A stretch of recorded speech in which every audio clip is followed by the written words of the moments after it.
Bwana Yesu asifiwe, taifa la Mungu.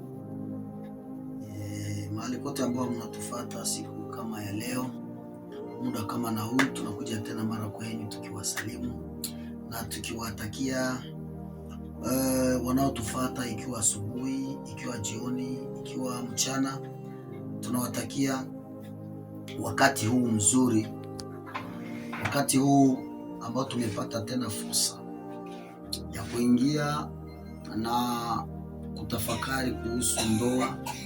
Hii ni troisième partie ama kipindi ya tatu ama troisième point katika wale wote ambao wanatufuata kwenye YouTube, wanandoa na wale ambao wanataka ingia katika ndoa. Tunawasalimu nyote katika jina la Bwana wetu Yesu Kristo, na nilipenda nikuambie ndoa ni mpango wa Mungu. Initiateur, mwanzilishi wa ndoa ni Mungu. Ukisoma kitabu ya Mwanzo sura yake ya kwanza mstari wake ni ule wa 26, Biblia inasema ya kwamba Mungu akasema, na tumfanye mtu kwa mfano wetu, naye kwa sura yetu, wakatawale samaki na baharini na ndege wa angani na wanyama wa nchi yote, pia na kila chenye kitambaacho kitakuwa chakula chao. Tumfanye mtu. Mungu hapa ni roho, sawa gisi Biblia inasema anafanya mtu kwa mfano wake. Kama anasema tumfanye mtu kwa mfano wetu, sitadir yeye roho anafanya Mungu mtu roho ambayo itakuwa kwa picha yake. Biblia inasema akawabariki, akawapatia uwezo. Mwanzilishi wa ndoa ni Mungu. Deuxième partie, nilisema katika uhusiano huo wa kukua vizuri katika ndoa, inakubidi ujue, hapana kusikia, lakini ujue kama uko na mwenzako.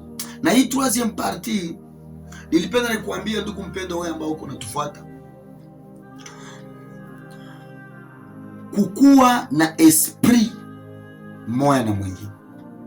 Unajua vitu vyenyewe vinatuongoza ni hisia za roho. Ukiona watu wanatembea pamoja muda mrefu, jua kama hisia za roho zinakutana. Acha niseme kwa waganga watanisikia mzuri, ADN zenu zikakutana, munaona munaweza tembea pamoja na munaweza fanya vitu hata mmoja kwa mwenzake anafanyia mwene mbaya, lakini kwa sababu muko na esprit moja, munapasha kubaliana na kutembea, mtafika pamoja. Kitu kenye hakijimarie spirituellement, vitu vyenye havikujimarie, havikupatana kiroho, haviwezi hata kama kupatana kimwili. Kama kiroho hatupatani vizuri, jamais, au grand jamais, hamwezi patana kimwili hata siku moja. Sasa hapa, kwa sababu Mungu ni roho, akaumba mtu roho kwa mfano wake, ili aonekane kutawala, Sikia mpendo mwanandoa, mwenye uko katika ndoa na ule mwenye anataka ingia. Acha nianzie kwanza kwa mwenye uko katika ndoa. Sikia, kenye kitakupatia kusamehe mwenzako ni kwa sababu uko na meme esprit. Akiugua na utaugua, akifurahi na utafurahi. Ndio maana quelque part Biblia inasema tufurahi na wanaofurahi na tulie na wanaolia. Kiroho hawezi lia na mwenye iko na cheka kama hamuna esprit pamoja. Kama hawezi lia na mwenye iko na lia kama hamuna roho moja. Ndio maana unaona kuko difference. Watu wengine wanaweza kuwa wiko na cheka, mwingine anaweza kuwa na cheka, mwenzake analia sana. Mwenzake anaweza kuwa iko na lia lakini iko na cheka. Kwa hiyo hii troisième partie itakusaidia, kwa sababu mimi binafsi nilisaidia. Vyenyewe vinaungana kiroho, njoo vyenyewe vinaungana na kutembea pamoja kimwili. Vyenyewe vinapatana kiroho, kwa sababu nous sommes des esprits dans un corps humain. Sisi ni roho ubinadamu. Kama katika kiroho tunaambatana na katika kimwili tutaenda sawa sawa. Sijui kama unanisikia hapa. Ndio maana unaweza kutana watu wanaweza kuwa biko mbali, kwa umbali a distance, mais biko na meme esprit. Batu wanaweza kuwa biko mutofauti vile, biko mu town tofauti au miji tofauti, lakini biko na roho moja ambayo inakutana. Kwa sababu ya nini? Ukasoma Ezekiel chapitre 37, Biblia inasema wana wa Israeli walifananisha kama mifupa mikavu. Mifupa mikavu. Sasa Yesu, Mungu juu akuyerudisha uhai wao, akamwambia Ezekiel, tabiri, leta roho, rudisha roho juu ya hii mifupa. Nous sommes des esprits dans un corps humain. Ni sherti kwanza tukue roho zetu ziambatane. Esprit ya mtu ndio inampatia mareaction, na hata kuishi kudumu pamoja. Hamuwezi mkadumu pamoja katika ndoa kama roho zenu ambazo mimi nasema mterme medical ni ADN ambazo zinakutana. ADN ikakutana mkakuwa na esprit moja ambayo itakuwa ni ile esprit ya complementarite. Kwenye mwingine, kwenye Biblia inasema ya kwamba enyi waume muwapende wake zenu, enyi wake muwatii waume zenu. C'est-à-dire quoi? Majukumu ya wewe bwana ni kumpenda mke wako. Sasa utapenda huyu mke wakati yeye atakuheshimu na atakutii namna gani? Kama roho ya upendo iko kwake, ataonekana kutii. Na kama roho ya utiifu iko kwake, ule mwenyewe anakupenda, utaonekana kutembea naye vizuri na hakuna kenye kitabasepare.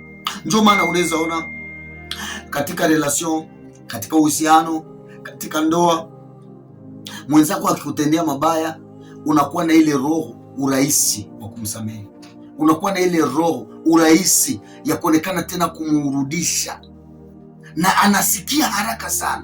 C'est automatique parce que ce qui se lie spirituellement marche ensemble physiquement.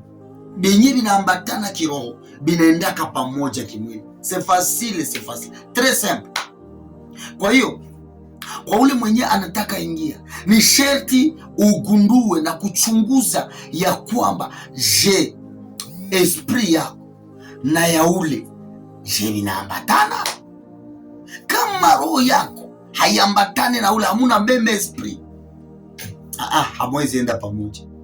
Juu mtafika pale mbele, hata kopo tu ya nyumbani, hata kijiko tu, hata kitu moja ya burebure nyumbani kinaweza kikawatenga. Kwa hiyo nilipenda nikuambie mpendo, wewe mwenyewe hauyaingia, kuwa mwepesi kusikia roho. Roho anakuambia nini?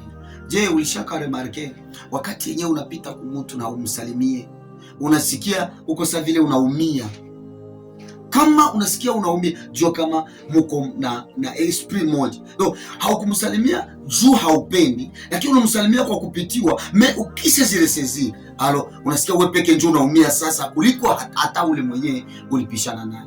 Kwa hiyo napenda nikuambie mpenda, wewe ambao unanisikia hii jioni au hii asubuhi au hii mchana, partout kwenye utanisikilia, uelewe ya kwamba ndoa iko d'abord spiritual, kwa sababu ni mpango wa Mungu na Mungu ni roho. Sasa anapenda ainir les deux esprits benye bata execute, batatimiza mpango wa huyu Mungu hapa chini ya dunia, kwa sababu nilikwambia kwamba tuko roho katika mwili wa binadamu. En bref, nous sommes des esprits dans un corps humain. Kwa hiyo tulikuja hapa ili kuexecute pour une mission. Tulikuja, Mungu alitutia kwa dunia ili tuexecute mission moja hivi, na ile mission sasa itaonekana kutimilizwa wakati yenyewe watu wanakaa pamoja kwa umoja. Ya quelque part David anasema tazama gisi ni vema na ya kupendezwa ndugu kukaa pamoja kwa umoja. Mtakaa pamoja kwa umoja namna gani? Wakati yenyewe muko na meme esprit. Mokisha kuwa na esprit zenye ziko divise, hakuna kwa kile kitaendeka. Kwa hiyo niko nashauria wanandoa katika hizi siku za magharibi, katika hizi siku ambazo zinakuwa kama ni siku mbaya na nzito kwa ajili ya wanandoa. Kwa sababu ya nini? Ndoa zikasimama vizuri, nchi itasimama vizuri. Ndoa zikasimama vizuri, vile zitasimama mzuri. Ndoa zikasimama vizuri, kutakuwa ujio wa kesho, kutakuwa education, itakuwa mzuri. Batoto wataonekana kukomaa katika kumheshimu Mungu, katika kumpenda Mungu na katika kupendana hata wao kwa wao. Leo uko naona les deux esprits benye balishimarie bila kupatana, uko naona resulta ya ile maesprit inakuwa tofauti, inakuwa bagaidi, inakuwa batu ya baba opposant, inakuwa batu benye biko na ma contradiction. Kwa sababu ya nini? Les deux esprits hazikupatana. Wakati yoyote yenye utaona ndoa yenye nasimama mzuri, inafanyaka familia inabarikiwa. Ndoa yenye inasimama mzuri, esprit yenye mbili zenye zilikutana juu ya kujikomplete, juu ya kuonekana kujazana kwa ajili ya kuakomplire mission ama kazi ambayo Mungu alituletea hapa, ni sherti tutembee tukiambatana. Mungu yeye pekee anasema tumfanye mtu kwa mfano wetu, c'est-à-dire Mungu alipenda aoneshe ni mmoja katika wingi, ndio maana anasema tumfanye mtu kwa mfano wetu. Na sisi tuko esprit yenye iko na role mbili, kuko role ya mwanaume na role ya mwanamke. Sasa hii esprit ni ili isaidie mwanamke kubakia mupozisio yake na mwanaume kubakia mupozisio yake, na baonekana kufanya nini?